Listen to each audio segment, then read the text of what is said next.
नमस्कार, देश प्रदेश में आपका स्वागत है। मैं हूं रवीश रंजन शुक्ला और मेरे साथ परिमल कुमार और शरद शर्मा भी मौजूद हैं। सबसे पहले बात मनीष सिसोदिया की। आज अदालत ने मनीष सिसोदिया को 7 दिन के ईडी की रिमांड में भेज दिया है। ईडी ने कल तिहाड़ जेल से मनीष सिसोदिया की गिरफ्तारी की थी।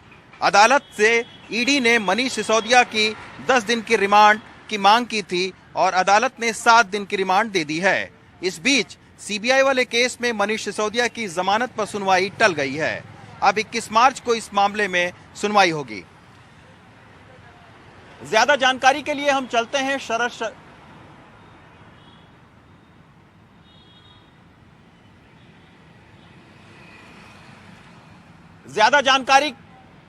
ज्यादा जानकारी के लिए हम चलते हैं शरद शर्मा के पास में। शरद, क्या आपको ये लगता है कि अब मनीष सिसोदिया की मुश्किलें और बढ़ सकती हैं? निश्चित तौर पर मनीष सिसोदिया की मुश्किलें बढ़ गई हैं, क्योंकि अभी तक कल तक जब तक ईडी ने उनको गिरफ्तार नहीं किया था तब तक उनके सामने चुनौती ये थी कि केवल जो सीबीआई ने केस किया हुआ है उस केस में वो जमानत लें और जमानत मिलने पर बाहर आ जाएं। और इससे पहले भी बहुत से आरोपियों को सीबीआई के केस में जमानत मिल चुकी है, तो उनके लिए उम्मीद की किरण जो है वो पास ही दिखाई दे रही थी। लेकिन ईडी के गिरफ्तार करने के बाद अब एक तो उनकी जो जमानत पर सुनवाई है वो टल गई है, यानी कि जो 10 मार्च को होनी थी वो पहले तो 21 मार्च को होगी। लेकिन अब समस्या ये भी हो गई है कि पहले उनको सीबीआई के केस में जमानत लेनी होगी और उसके बाद ईडी के केस में जमानत लेनी होगी, और ईडी के केस में जमानत आसानी से नहीं मिलती है। हमने बहुत सारे केस देखे हैं, खुद सत्येंद्र जैन का केस देख लीजिए जो 9 महीने से जेल के अंदर बंद है, लेकिन उनको ईडी वाले केस में जमानत नहीं मिल पाई है। भले ही उनका केस दूसरा है, लेकिन ईडी ने ही क्योंकि गिरफ्तार किया है तो इसलिए जमानत नहीं मिल पाई है। साथ ही ईडी के पास अब 1 हफ्ते का समय है जब वो मनीष सिसोदिया से पूछताछ करेगी, और उसका ये कहना है कि इस 1 हफ्ते के दौरान वो कोशिश करेगी कि जो मनी ट्रेल है जो वो दावा कर रही है वो कहीं से इस्टेब्लिश करे। आरोप लगाया है ईडी ने कि जो दिल्ली के अंदर एक्साइज पॉलिसी थी उसमें मनीष सिसोदिया ने जो होलसेलर के लाइसेंस थे उनका मार्जिन 5% से बढ़ाकर 12% कर दिया था, और ये खुद मनीष सिसोदिया ने किया ताकि 6% का कमीशन वापस आम आदमी पार्टी नेताओं को 100 करोड़ रुपए के तौर पर मिल सके और चुनावों में उसका इस्तेमाल किया जा सके। ऐसा आरोप है, ऐसा दावा है ईडी का, जिसमें मनीष सिसोदिया का ये दावा है कि सारी की सारी पॉलिसी उपराज्यपाल ने अप्रूव की थी। उन्होंने अप्रूव करते हुए कुछ सवाल भी पूछे थे, लेकिन उनमें से ये सवाल कहीं पर भी नहीं था जो ईडी आरोप लगा रही है। उन्होंने ये भी कहा कि उम्मीद करते हैं कि जिस तरह सबसे पूछताछ की जा रही है ईडी जो है वो उपराज्यपाल से भी पूछताछ करेगी। तो फिलहाल के लिए अभी ईडी जो है उनको कुछ अधिकारियों के साथ कन्फ्रंट कराने की बात ईडी ने कही है, और साथ ही मनी ट्रेल जो है मनीष सिसोदिया लगातार दावा कर रहे हैं कि 1 पैसा भी उनके यहां से नहीं मिला है, तो फिर यह मामला मनी लॉन्ड्रिंग का कैसे हो गया और ईडी कैसे इस मामले के अंदर केस बना रही है। तो ईडी को अब 1 हफ्ते में पूछताछ के दौरान ये मनी ट्रेल जो है ये स्टैब्लिश करनी है, ताकि अगली बार जब वो कोर्ट में आए तो उनको कोर्ट को बताना होगा कि उनको अब तक क्या मिला और आगे वो किस आधार पर पूछताछ और आगे करना चाहते हैं, किस आधार पर केस आगे बनाए रखना चाहते हैं। रवीश जी बहुत बहुत शुक्रिया शरद। और ईडी की बात चल रही है, मनीष सिसोदिया की बात चल रही है। ईडी ने मुश्किलें जो है लालू प्रसाद यादव और उनके परिवार की बढ़ा दी है। फिलहाल जिस जगह पे हम हैं न्यू फ्रेंड्स कॉलोनी है और यहाँ पे तेजस्वी यादव का आवास है। यहाँ पे ईडी की अभी भी टीम मौजूद है, सुबह 8:30 बजे से टीम मौजूद है, और नौकरी के लिए कथित जमीन घोटाले मामले में ईडी की टीम लालू प्रसाद यादव के रिश्तेदार और उनके करीबियों के करीब देश के 20 लोकेशन पर आज छापा मारा है, एक बड़े तौर पर छापा है। और इसमें इससे पहले उनकी पत्नी राबड़ी देवी से सोमवार को सीबीआई ने पूछताछ की थी। उसके बाद अगले ही दिन लालू प्रसाद यादव से पूछताछ हुई दिल्ली में सीबीआई की। अब ईडी की बड़ी छापेमारी जो है वो चल रही है अलग अलग जगहों पर। देखिए रिपोर्ट। दिल्ली की न्यू फ्रेंड्स कॉलोनी में तेजस्वी यादव का आवास। यहां शुक्रवार सुबह करीब 8:30 बजे ईडी की टीम पहुंची और सर्च ऑपरेशन चलता रहा। वहीं लालू यादव की बेटी हेमा यादव से लेकर गाजियाबाद में रह रही उनकी बेटी रागिनी यादव के घर पर भी ईडी की टीम ने छापेमारी की। सीबीआई हो, ईडी हो, अब ये संस्थाएं हैं, इनके चरित्र को इतना धूमिल कर दिया है ना भाजपा ने। अब कोई कहता है कि फलाने के सर्च ऑपरेशन वहां हो रहा है तो कतई भरोसा नहीं होता। वो उनका है ही नहीं भाई, वो तो मजबूर है, वो किसी की स्क्रिप्ट लेकर के जा रहे हैं। आज लालू जी की बेटियों पर, स्वयं तेजस्वी जी हमारे डिप्टी सीएम के घर पर जाकर के सर्च कर क्या हासिल करने के लिए, एक बंद केस को खोल करके आपकी टीस है कि अगस्त के महीने में 2022 में जो सरकार गई ना, तो वो टीस आपने इन संस्थाओं के मध्य रख दिया। ईडी यानी प्रवर्तन निदेशालय से मिली जानकारी के मुताबिक ये रेड देश के अलग अलग जगहों पर लालू यादव के रिश्तेदार और उनके करीबियों के 15 से 20 लोकेशन पर की गई। इसमें दिल्ली, यूपी, मुंबई और बिहार के इलाके शामिल हैं। इस बीच लालू यादव की बेटी रोहिणी आचार्य ने ट्वीट करके कहा कि यह अन्याय हम याद रखेंगे, सब याद रखा जाएगा। बहन के छोटे छोटे बच्चों ने क्या गुनाह किया है, गर्भवती भाभी ने क्या गुनाह किया है, क्यों सबको टॉर्चर किया जा रहा है, आज सुबह से सबको टॉर्चर किया जा रहा है। इन लोगों का गुनाह सिर्फ इतना ही है ना कि फासिस्ट और दंगाइयों के आगे कभी नहीं झुका लालू राबड़ी परिवार। तुम लोगों के इस अन्याय का जवाब वक्त आने पर मिलेगा। अब यह सब बर्दाश्त से बाहर है। घोटाला साबित करने के लिए सबूत जरूरी है और उसी सबूत की तलाश में ये छापेमारी है। ये दिल्ली में लालू प्रसाद यादव के बेटे तेजस्वी यादव का आवास है। परिवार हो, रिश्तेदार हो या फिर लालू यादव के करीबी, इस रेड में सभी रडार पर हैं।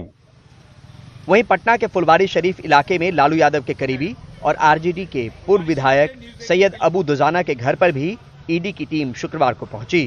कहा यह रेड आय से अधिक संपत्ति के मामले को लेकर है। जांच चल रही है या जांच खत्म हो गई है? कितने लोगों की टीम है? अभी कुछ नहीं पता। कितने लोगों की टीम है? कितने लोगों की? 4 लोगों की टीम। 4 टीम है या 4 लोगों की? 4 लोगों की। ये मामला है, टाइम टेबल नहीं होती है जी।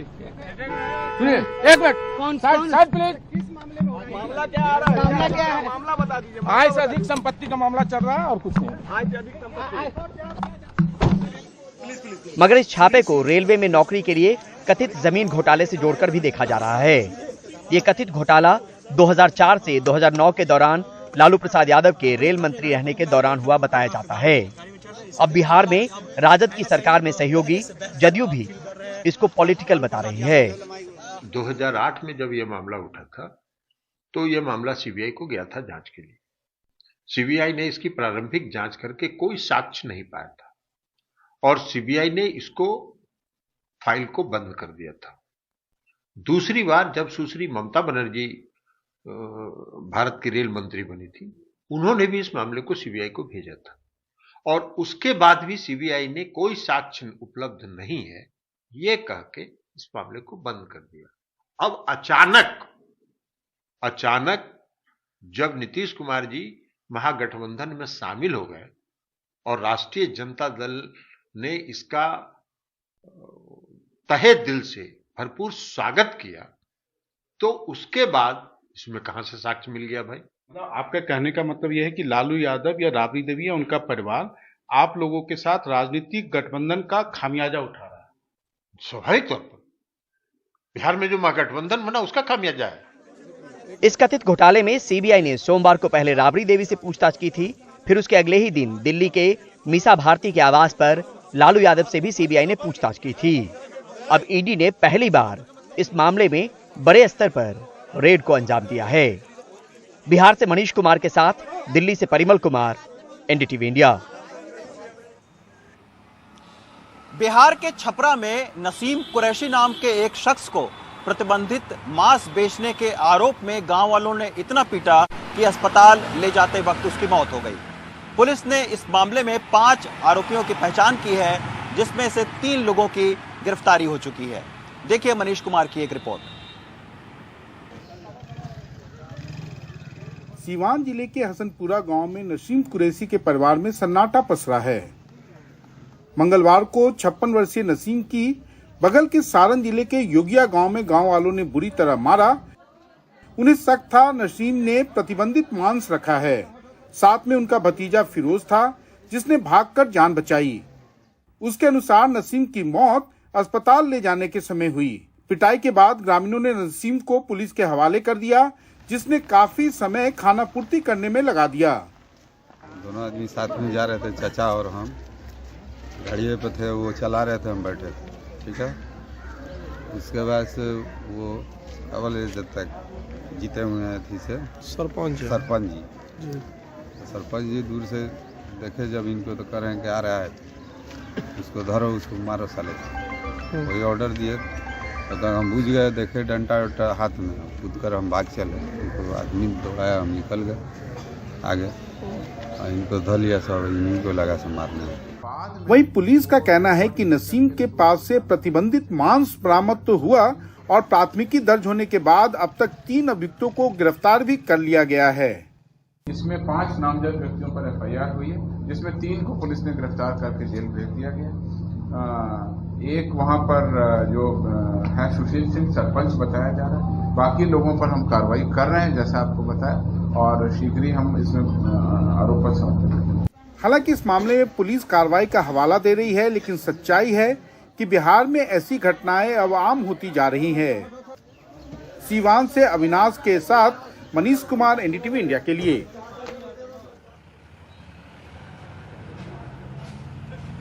पुलवामा में शहीद हुए जवानों की पत्नियां जयपुर में पिछले 10 दिनों से अपनी मांगों को लेकर धरने पर बैठी हुई थी।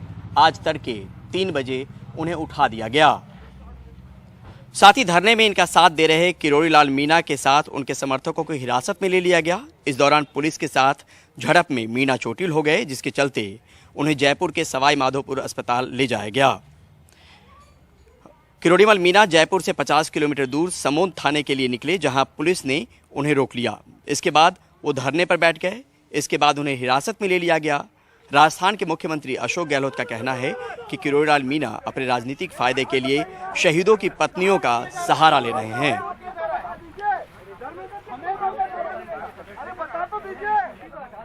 जब पुलवामा का हमला हुआ और ये अंत्येष्टि हो रही थी, वहां पर जिस समय सिंपैथी वेव थी पूरे देश के अंदर, उस समय राजस्थान के मुख्यमंत्री के मंत्री वहां पर पहुंचकर उन्होंने जो वादे करे वो झूठे वादे थे। सबसे बड़ा प्रश्न है ये।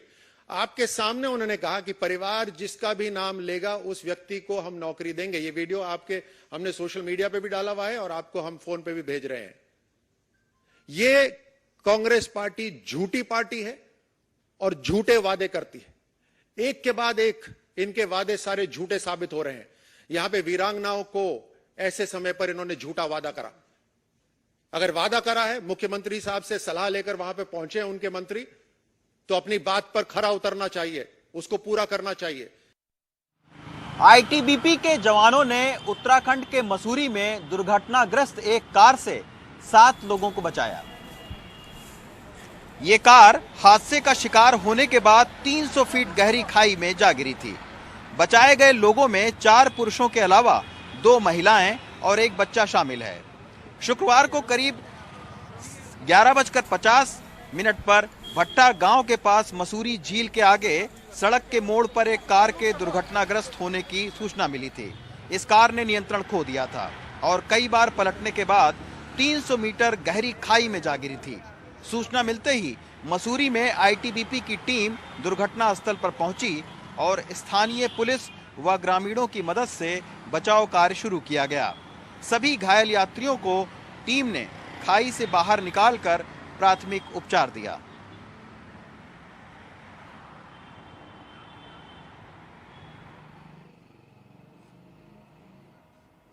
बीएसएफ ने सर्च के दौरान पंजाब के गुरदासपुर में पाकिस्तान से आए एक ड्रोन को बरामद किया है।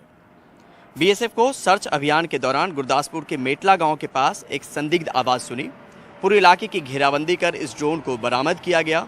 इस ड्रोन के साथ AK सीरीज राइफल, 2 मैगजीन, 40 गोलियां भी मिली हैं।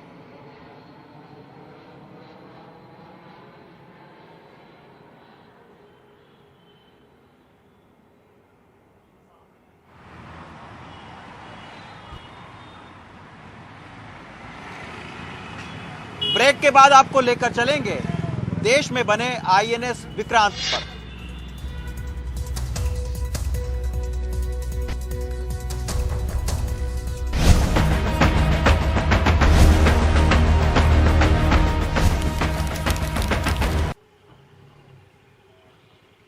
मुंबई में गोरेगांव फिल्म सिटी में आग लगने की खबर है।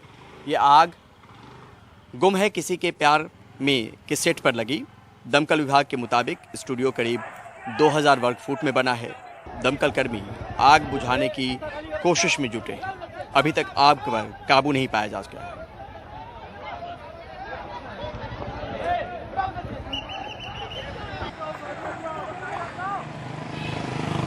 भारत समंदर में कैसे अपनी ताकत को बढ़ा रहा है और कैसे युद्धपोत निर्माण में आत्मनिर्भर बन रहा है, इसका सबसे बड़ा उदाहरण है आईएनएस विक्रांत। आइए जानने की कोशिश करते हैं कि आईएनएस विक्रांत की क्या क्या खासियत है। सुनील सिंह की ये रिपोर्ट देखिए। इस समय हम आईएनएस विक्रांत के हैंगर में हैं। देखिए कितना विशाल इसका एरिया है, 2600 मीटर है और इसके अंदर 20 जो है कि एयरक्राफ्ट पार्क हो सकते हैं। ये जो देख रहे हैं ये राउंड टेबल है, दरअसल टर्न टेबल है।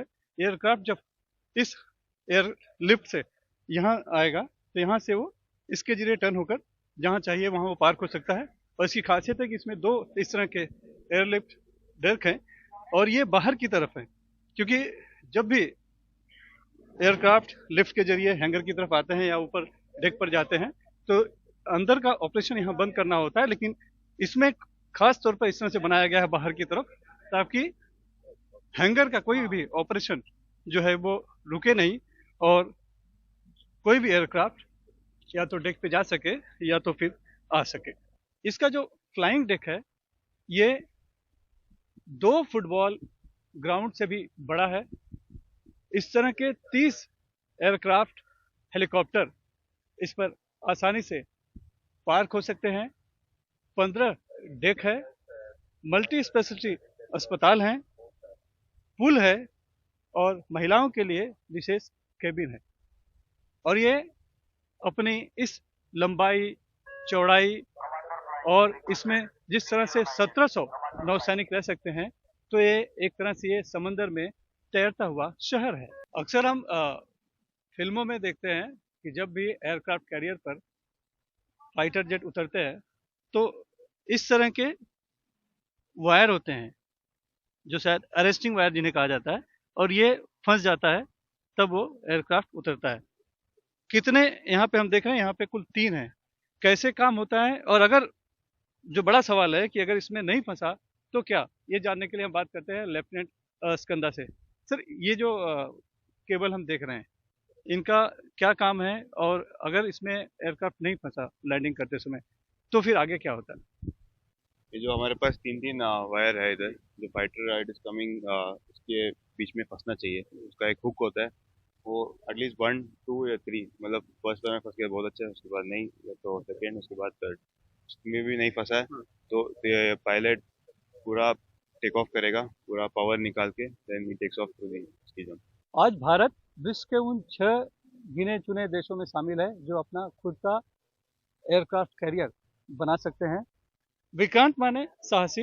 जहाज का आदर्श वाक्य है जयम स युधिष्ठिरः, जिसका अर्थ है मैं उन लोगों को हराता हूं जो मुझसे लड़ते हैं। आईएनएस विक्रांत के फ्लाइंग डेक से कैमरामैन संजय मंडल से सुनील सिंह, एनडीटीवी इंडिया के लिए।